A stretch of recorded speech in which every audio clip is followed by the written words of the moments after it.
What's up, guys? Welcome back on Sport Vitamins for episode 44. Today's guest is Tristan Chai. Tristan is the head of medical department of the Adelaide 36ers, a professional basketball team of the NBL, the Professional Basketball League in Australia. Some of the topics that we discussed with Tristan are difference between private sector and professional basketball, recovery strategies, and communication. So a very interesting conversation. And guys, without further ado, here's episode 44 of Sport Vitamins with Tristan Chai. All right, Tristan, welcome on Sport Vitamins. How you doing? I'm doing well. Thanks, Roberto. Thanks for having me on. No, thanks for taking the time and staying up late today to be my guest on the show. No, absolutely. I'm a night owl, so this is exactly the time of day that I use to get my work done anyway. So this is perfect timing for me. All right, perfect. So Tristan, why don't we start with a little bit of a rundown on your background? Okay, so I'm a physiotherapist. Been a physiotherapist for the better part of 18 years, and throughout that, I've had lots of different interests within that industry. And but what's piqued my interest over the last 6 or 7 years is sports physio, and in particular basketball physio. So I've been a physiotherapist for the Adelaide 36ers basketball club in the NBL in Australia for the last 6 years, and gradually working up my position there to sort of head up that department as the head of medical, and be the main point of call for anything medical related in the club. So that's where my position is at the moment. So Tristan, the first question for you is, what does the day-to-day life of a physiotherapist look like? So yeah, within the club, there's which has been my main focus this year. Previously, it's been a bit of a juggle of doing some clinical work with the public as well as looking after the team. And this year, the team's really taken priority for me. So within that, there's probably two different kinds of days that you can have. You can have your busier days where there's competitive sessions, and you're a bit more hands-on with what you're doing and preparing the players, taping, any prep movements or mobility work that you need to do with the guys. And then being a bit more part of training, there can be a rehab group on those busier days as well that you've got to take 2 or 3 guys off and make sure they're working at a high capacity alongside what the guys are doing on the main court, whilst also keeping an eye on the main court and making sure no one's injuring themselves and keeping an eye on that. So those days can get really hectic, but then there's also the quieter days where coaches might be working on skills, less risk of injuries happening, and while you need to prepare the guys, a lot of it is lower level skill work. So for me, those days look a little bit more like desk work, even though the desk is right next to the court. It's my massage bed. It's a bit more organising systems and making sure that rehab protocols are in place, trying to streamline things so that you're prepared when injuries come. And refining systems of, hey, how are we warming these guys up? What does our game day look like? How can we make that better? How can we listen to what the players are telling us, what the coaches are telling us, to make sure the program's right and we're giving everyone the right allocation of time, pre-training, pre-day, and throughout the week. So that's probably what the quiet days look like, a bit more admin, and that's great.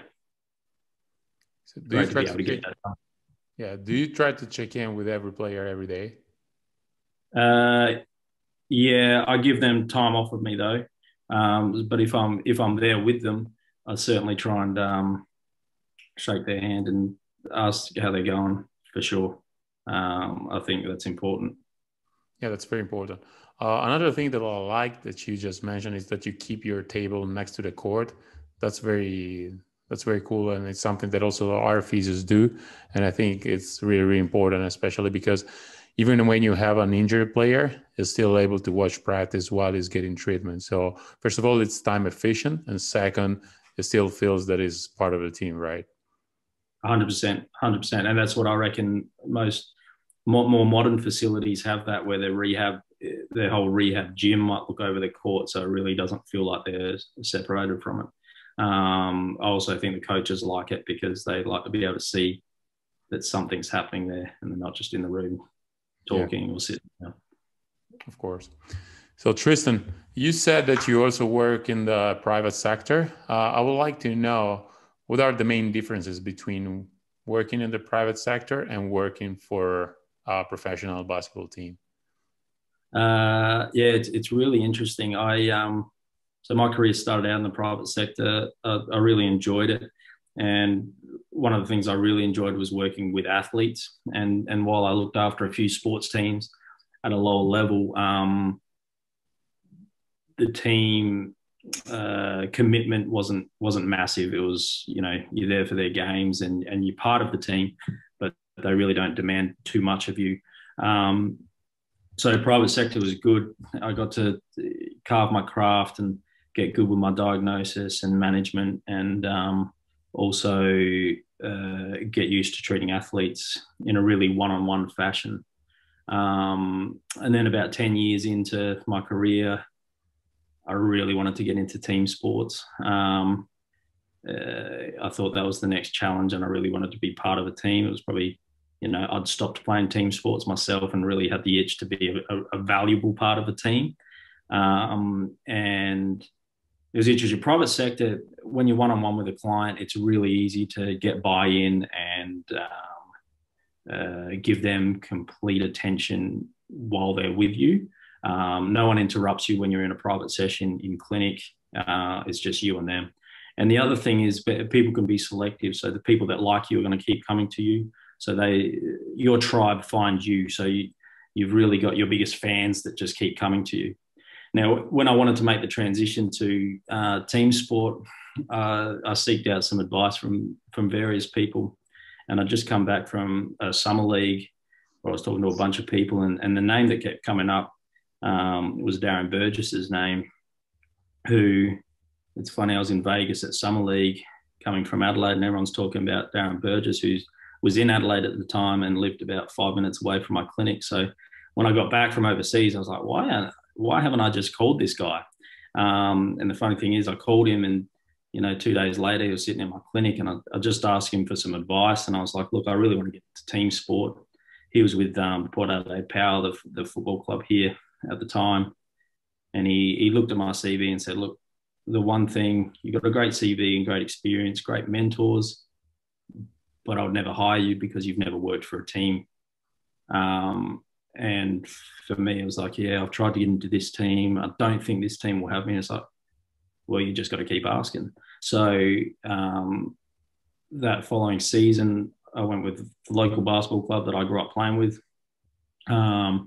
put into action some screening, some rehab protocols and all this sort of stuff, all free of charge, just to, trial things. And that's essentially what landed me my job in a team sport with the 36ers. And boy, it's fairly different because your tribe doesn't find you then. You've got to find a connection with every guy on the team then. You might not have stuff naturally in common with them, player, but you're also part of a bigger system where it's not just about you. You've got to fit in with the coaches and their philosophies, and you're not the top of the chain like you kind of are in the private sector. So it has challenges, but those are challenges that I really enjoy, being part of a team and controlling my team. Yeah, and of course, like you said, when you work in the private sector, it's easy to get a buy-in because they choose you. And when you work for a team sport, when you work for a team, the players didn't choose you. So you're just the guy that was, let's say, provided by the team. So it's a little bit harder to get a buy-in of the athletes. Absolutely, absolutely. But when you do, it's that much sweeter, and yeah, it's really. I love that challenge. It's great. Yeah, for sure. And it's the same thing for strength coaches. Yeah, yeah, Exactly the 100%. same Yeah. thing.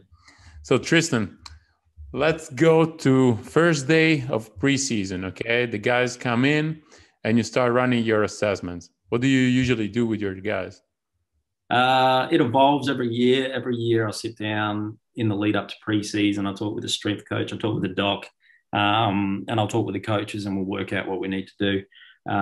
Generally, it's been good with the coaches that I've been involved with. They put a lot of it just in our court.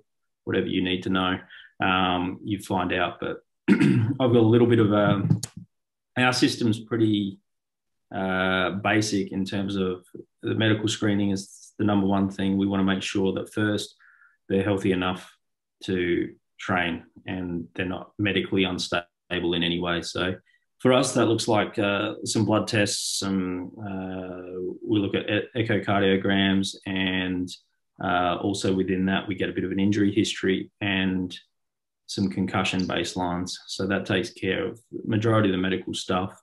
99 times out of 100, that's all clear, but you don't want to be that 1 out of 100 that you've skipped over some things and something horrible happens. So to put it bluntly, we want to make sure that they're not going to die with us. So once that box is ticked, which it often gets ticked, which most of the time gets ticked, they're onto my screening, which is the physio screen. So that's more about, we'll look at some mobility. So we'll look at ankle and hip mobility as well as lower back. And then we look at some stability components, balance, some dynamic balance stuff.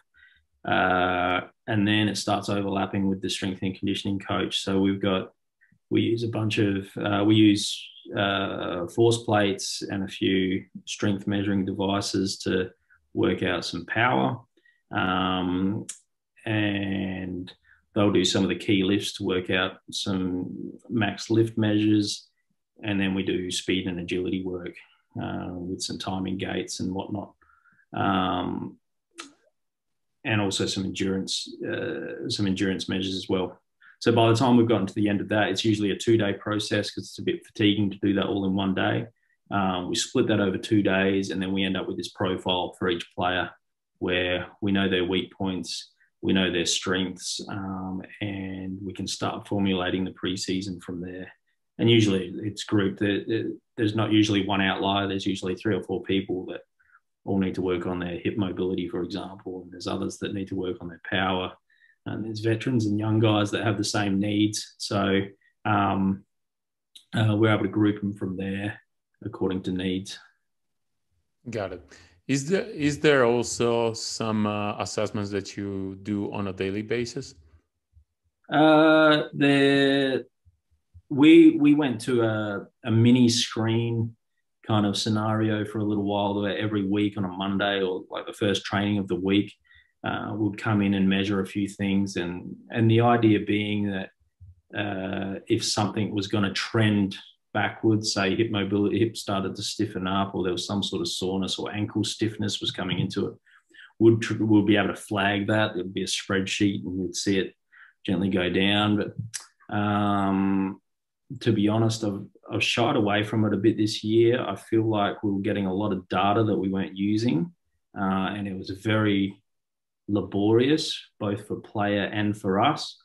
And I just don't think we got enough out of it to need to do that in a robotic, systematic fashion. So we're probably moving towards, we're early in the season now, and we're coming up to a FIBA break shortly. And we'll probably look to re-screen some of the stuff in a bit more of a in-depth fashion shortly. But rather than doing it week in, week out, we're tracking wellness and soreness separately. So we'll use that as our marker to go, okay, do I need to investigate this guy further? Let's grab him and assess him a bit deeper, rather than trying to catch it beforehand. I didn't think we were getting enough out of it last season when we were doing it. Got it. So you already mentioned this, and I would like to know something more about the work that you do with a strength coach? Because you said that there is a transition from your assessment to the assessment that the strength coach runs. And I would like to know how important it is to work hand in hand with a strength coach for a physiotherapist. 100%. In this scenario, it's really a two-headed monster, the physio and the strength coach. There's a lot of overlap in what we do. I think we label ourselves as trying to prevent injuries as physios, and that's probably our goal, is to try and do that. How successful we can be in doing that, and how much we're just kidding ourselves that we're the ones that's preventing it, who knows? But that's our goal, is to try and keep injury levels down, without a doubt. And then for a strength coach, they're trying to keep performance high. Like, you want to jump high, run fast. You want your team to be the quickest and strongest. And really, a lot of that philosophy is all in. It's all semantics. A lot of it is the same thing. A lot of the research to prevent injuries is now building strong and robust athletes, and it doesn't look like balancing on a wobble disc. It doesn't look like this physio rehab with a light TheraBand. It's lifting big weights and loading tendons up properly and making sure mobility's there. So really, when you get past the whole, hey, are we doing different things, or are we doing exactly the same thing and just labeling it differently, we find there's a lot of overlap. The interesting thing is it depends on the background, and the background of our strength coach coming through is different to mine. So I've come from a physio background with some manual therapy, and he's come from an exercise-based background, and we mesh it together, and we can bounce ideas off each other pretty well. So if I'm stuck for an idea, he'll have one, and vice versa. But when it comes to rehabbing guys, we're both working hand in hand to get that going. It's interchangeable, whether he's running the rehab session or I'm. It's really an interchangeable session. And whether we're trying to get guys mobile before a session and get their prep up, it's interchangeable whether I do it or he does it. So we have to be unified in that approach. But the idea is that we bring different things to the table. When we have to get to the table, it's two heads coming together. Got it. And Tristan, can you please break down for us the continuum from the table to corrective exercises to performance? And also, if you can tell us which are the biggest challenges that you face with your athletes as far as, for example, bringing them on the physio table. Because most of the time I see that there are some athletes, they don't like to be on the physio table, and they always say, no, I'm good, don't worry, I don't need that. And some other times you have athletes that they're on the physio table every day, even if they are completely well. So can you tell us something about these two topics? So from the table, if they're unfortunate enough to get on my table, usually it's say they've sustained an injury. So an injury, whether it's at training or in a game, the first step is getting a really thorough diagnosis, trying to understand exactly what's happened, and get a plan together from there. Now, to create that plan, at the moment, I'm the main driver of that, but it's really not just me. I pull in doctors' opinions, strength coach opinion, and I've got one particular assistant coach that sits with me with those things as well. So we end up with 4 different opinions that we try and formulate the plan together. That's for a number of reasons. Everyone has their different needs of what they need out of the player. Everyone has their different questions of what we need to get to. But by the end of it, we want this unified approach that everyone's agreed on, and then we can start moving forward. So I think if you don't get that done early, you're chasing your tail, because there'll be question marks on, well, why are we doing this now? Shouldn't we be doing this now? And that just confuses the whole scenario for the athlete when you get into the nitty gritty of rehab. So getting that plan and getting the athlete on board with that plan as well. That's probably the 5th person. We really try and include our athletes in, hey, this is what I'm thinking. And I might not be right, but I'm thinking it because of this. So let's move forward in this direction. And if it changes, we'll change tack. So being transparent with the fact that no one actually knows the answers all the time, and we're all fumbling through this, but we're going to make the best educated plan that we can. So we start with that. Then hopefully they're off the table pretty quickly, and we get into our corrective exercises, which modified gym programs, depending on the injury.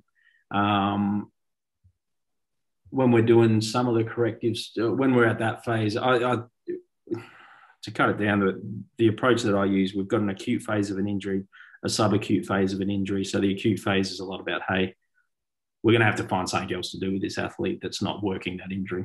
It needs to heal. There's no point just jumping up and down on a sprained ankle at the start. So we'll find other things that they can do. Hopefully the preseason screenings found some stuff that they're not good at, and we can focus on that for a little while. Subacute, hey, we start moving through that injury a little bit. We start loading things up.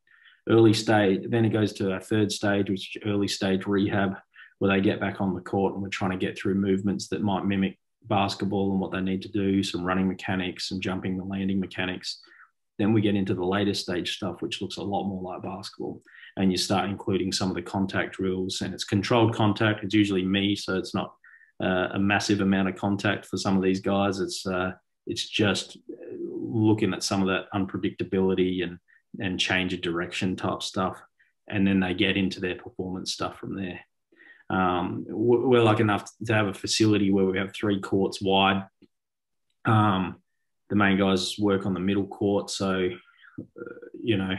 I try and mimic some of the drills that they're doing. So if they're doing competitive drills and our guys not ready for competitive drills, we'll try and mimic the same drills, but it'll be competitive against me. So it'll be a lot less intense because I'm not that quick and I'm not that big. So, but it gives them something that looks like what they're going to be doing on the other court, and also helps them feel a little bit more incorporated in the other court. And then if the other guys are doing some heavy scrimmage stuff, I'm running the hell out of my guys. And it's good because the team can see them working hard in rehab, and they cheer them on and they see them. And often the running stuff is also the tipping point where our guys want to get the hell off the rehab court because they've had enough running now and they want to get back and play basketball. So, it's a good scenario. I really enjoy that part of it. Then in terms of the second part of your question, you got guys that don't want to be on the table at all, but are always good, which is, hey, it's actually what I try and get out of most of my players. I don't want them reliant on what I'm doing. I want them to have the tools. You'd probably have a similar experience. You're dealing with this group of player who there's a majority of the players in our team that aren't going to reach the NBA. So they might play for a bunch of different leagues around the world with various levels of support. They've got to find a way to support themselves. So they've got to know how to, hey, you've got to know how to tape your own ankle because you don't know what you're walking into. You've got to know how to release your foot if your foot's tight, and you've got to know why you're doing it. You've got to know how to rehab your knee and get some education. I'm lucky with my squad at the moment. A lot of them are quite highly in tune with their bodies and really want to know more. So that's great because it's hard to treat everyone. So I could be treating someone hands-on that's on the table, and guys are happy to come up to me and go, hey, I've got this issue. I'm not asking you to treat it, but what should I be doing? Should I be doing releasing my foot, or should I be working on my dorsiflexion range or whatever? And I'll say whatever, and then just watch them go off and do it. So that kind of independence with it, I really, really try and encourage. So if they don't want to get on the table, I'm quite happy with that. Unless they're injured, then I've got to try and pull them out and say, hey, we can't just keep going in this fashion because this is what happens if we keep going. Now, we don't have to deal with that a hell of a lot, but with certain soft tissue injuries, there's a risk that, hey, you're playing through this, you're going to make something worse. Or if they're coming back from an ankle and itching to get back out there, but you're watching them and it's like you're favoring that ankle. And I can see you having fun and you might be dominating training, but you're going to come up with a, opposite hip problem, or you're going to do something here. So I'm not liking what I'm seeing. And the reason I'm pulling you out is because I don't want to now see your left hamstring go because you're favoring your right ankle. So let's do the right thing. So that's an education piece to get them on the table. Likewise, getting people off the table. There's a few people. We've got a pretty good culture at our club. If someone's seen on the table a little bit too much, I don't have to say too much because the rest of the team's giving them plenty of cheek and getting them off the table. But I don't mind it sometimes. I like the table is often the time where I, even if I'm just rubbing their car for the sake of it, it is a quiet time where I can talk to the players, get a bit of a lay of the land of what's going on in their lives, beyond the physical, and work out a better picture of that person. So I really don't mind if I get to spend time in that way with them on the road or training after training. Oh, great answer. You touched on so many different interesting points. And one thing that I really liked from what you said is that you want athletes to be like aware of what they're doing, and also be you also want athletes to have some sort of basic knowledge on rehabbing and strength and conditioning, because they never know, and you never know where they might end up the next season. And that's crucial to me. Especially if you're a high-level professional athlete. Yeah. And I wonder if you find the same thing, but I'm finding that it's not me driving it, it's them driving it. It's like they actually want to know. So I'm not having to lecture and go, hey, you better know this because you never know where you'll be next season. It's like, hey, I actually want to know a bit better about nutrition because I want to be better at my craft and I want to be better at it. I don't want to rely on other people. Are you finding that your athletes are driving it themselves? For sure. Like every time I explain them something new, they always pay so much attention. And every time we have like a meeting, either with me or with the physios or with the nutritionist, you always have players that write down notes and ask good questions, actually good questions, because as you said, they want to get better. They want to get better at their craft, and they're aware that this is their career, and if they want to stretch their career and have like a long career, or maybe even try to get a better contract next year, they need to do anything in their power to be better. Yeah, 100%. So Tristan, how important is for you to have athletes that are present when they are on the physio table? Because, for example, I want to bring up an example. Our physio told us, our players at the beginning of the season, guys, I don't want cell phones on the physio table because I want you guys to be there with me. I need your feedback while I'm treating you. And I think this is very good, and it's very, very important. Yeah. 100%. I agree. I like to engage with the players and make sure that we can have a conversation. It's a good chance for us to have a conversation. I probably showing my age, I'm quite against just smartphones and all that stuff. And you see it in the locker room, and you see it at the dinner table. You see it with every part of life. It's just there's too much of it at the moment.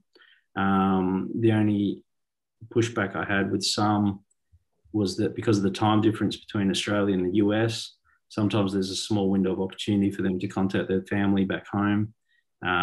So that's where I keep myself off limits. And if they want to talk to family and treatment just overlaps with that, you talk with your family. We can talk anytime.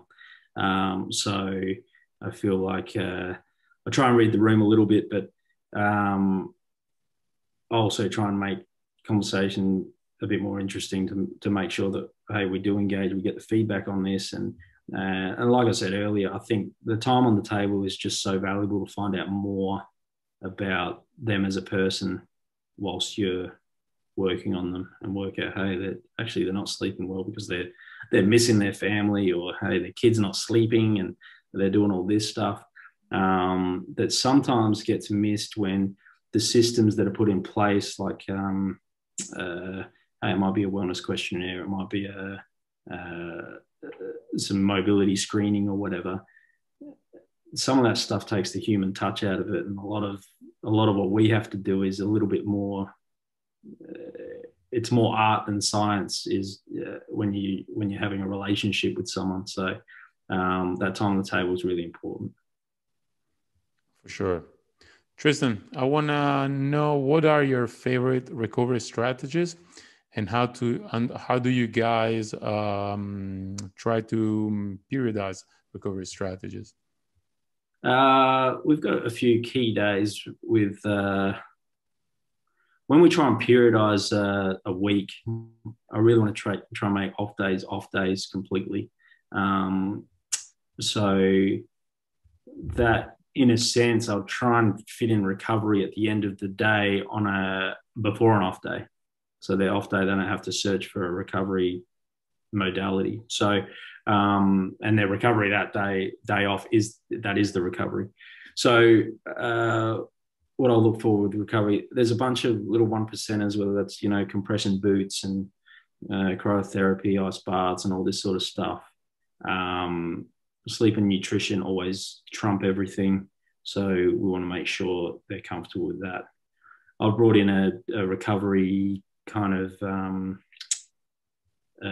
scorecard that they have to try and reach each time. So different bits of recovery, whether they're eating a high protein meal after a training, whether they're doing some meditation, whether they're doing compression boots, whether they're getting a massage, whatever, they're putting some time into recovery.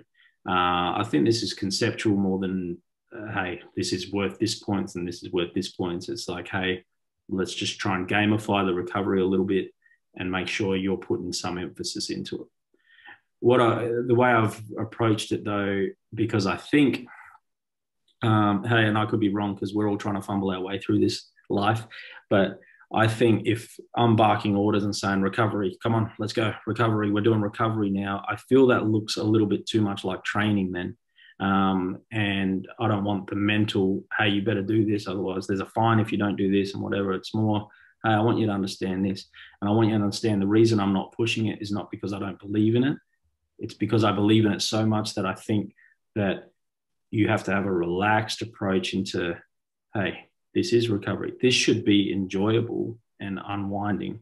So if I'm here barking orders at you to do it, then I think that defeats the purpose. The difference being sometimes when that group recovery is needed on the road, we'll drive that a little bit more and put a bit more structure around that. But I've tried to leave it to the guys a little bit. I feel like as a whole, everyone recovers a little bit differently, and they'll know what they need to fill their cup.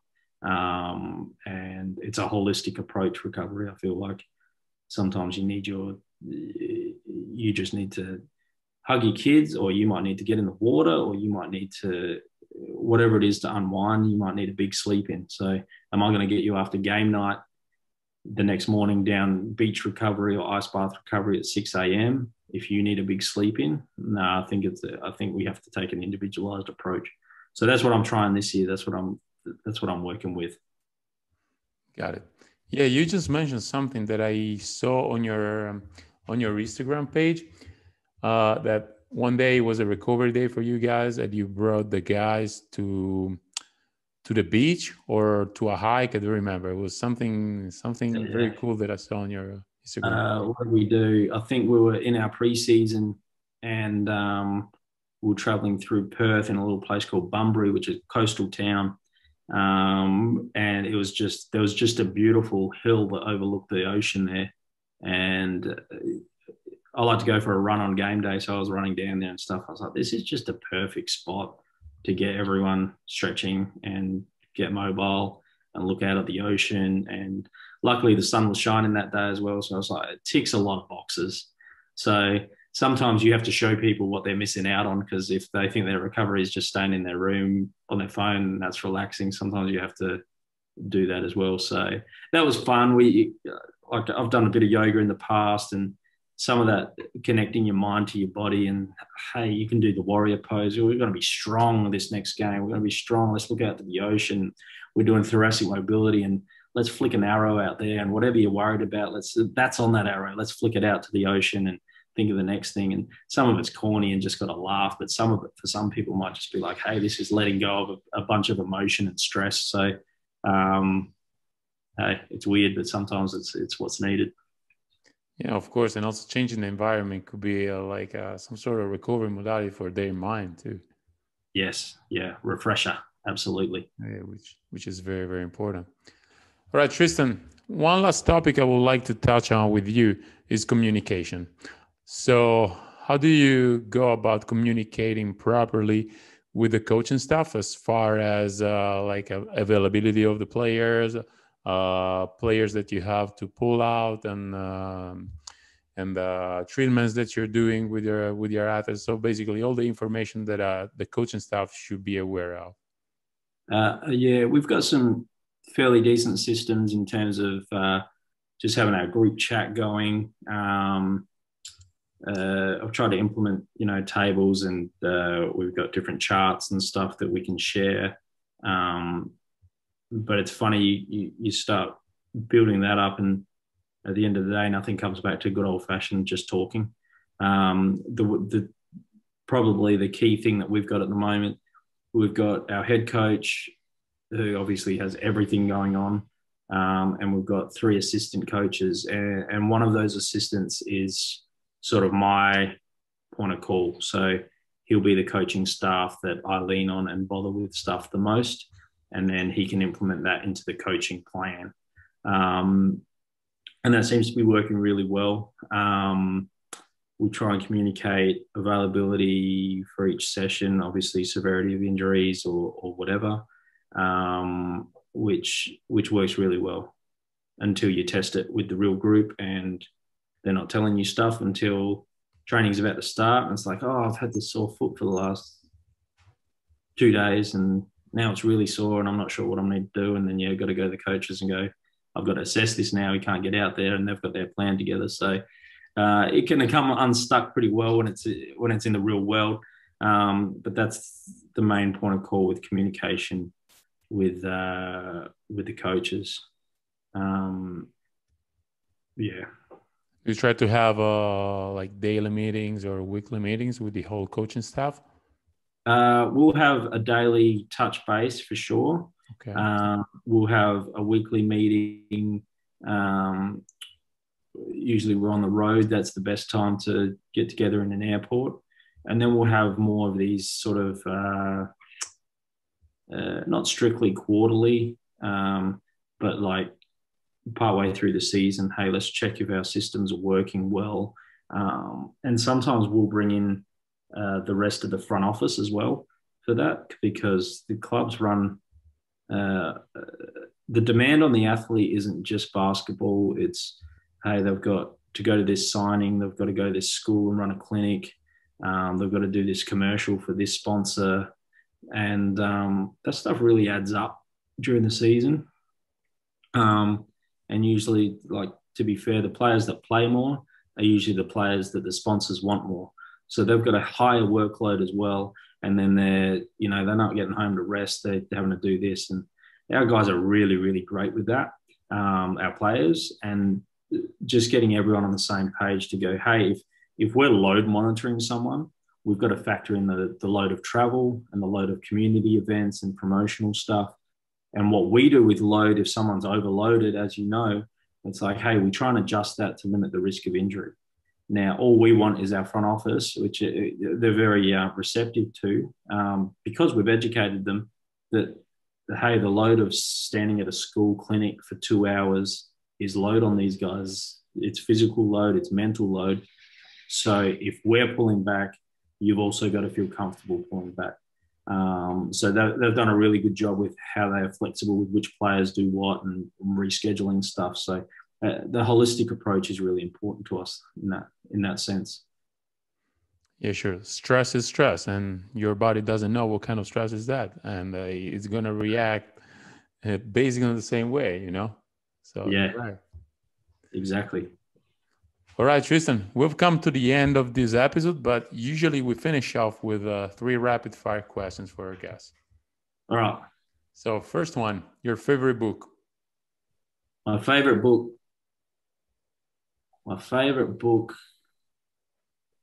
I probably really enjoyed reading. I've got 2 favorite books. Phil Jackson's Sacred Hoops. Okay. I loved reading. I love it. Yeah, that was great. I like getting into Phil's head because he had some quirky ideas and it was obviously really successful. And then one other book that I really enjoyed, because now that I'm not playing basketball anymore, I'm getting a bit older. Running's my sport because I can get out, I can put my shoes on anytime and I don't need to rely on anyone else. There's a book called Born to Run, which was about some running tribes, and it was actually about a journalist who ran through an injury, and it's a very easy to read book, but about working out why we run. So I enjoyed that one. So when it comes to working out yourself and you have just a little time, what's your go-to exercise in the weight room? In the weight room right now, because I need to fill out my physio polo shirt, I'll probably do a push and pull kind of scenario. It would be a bit of chest and a bit of back, because that's what's important right now, is making sure the polo shirt fills out. But if I had to pick an exercise that's actually a bit more effective than that, I'd love to do a squat. I've got a belt squat machine in my clinic, so I love jumping in that and just getting load through the lower legs for that. What's another sport you would like to work for? Another sport I'd like to work for. I've been lucky enough to work with a bunch of different athletes from a bunch of different sports, and I actually wouldn't mind the challenge of working with an individual athlete sport, just to see what that's like and how intense that is. I really like the fighting sports. I have a very competitive kickboxer that I look after. Very intellectual guy, brings a lot of, he's educated me a lot on the sport and the demands on it physically and also mentally, how he approaches stuff. And I think I'd like to work in a combat sport. But beyond that, I've got 3 little girls and they're all little ballerinas. And working in basketball, you work a lot with feet and ankle, and ballerinas are ridiculous athletes. So I would really like to go down that road at some point in time as well. Got it. Very interesting. Tristan, if some of our listeners would like to reach out to you, where can they find you? So what have I got? I've actually just started an Instagram this season. It's 36ers, 36ers.physio. That's on Instagram. I've got a Twitter account, which is physio_et_al, so physio et al. And otherwise, my clinic is good.physio. So that's where we do all the clinical stuff. That's my physio team. They're the guys that, keep me grounded and ask me lots of questions, and also pushing the boundaries of what clinical work can do across the population. So Good Physio is the name of my clinic in Glenelg and in Adelaide in Australia. Okay, great. Tristan, it's been a pleasure to have you on the show. Very insightful episode. I really enjoyed it. Thank you again for being our guest. Thanks for having me, Roberto. It was great to talk to you. All right, bye. Another great episode of Sport Vitamins with an amazing guest. If you like the episode, please share it on your social media, and don't forget that you can find Sport Vitamins on Spotify, Apple Podcasts, Google Podcasts, or wherever you get your podcasts. Until next time, guys, I'm out.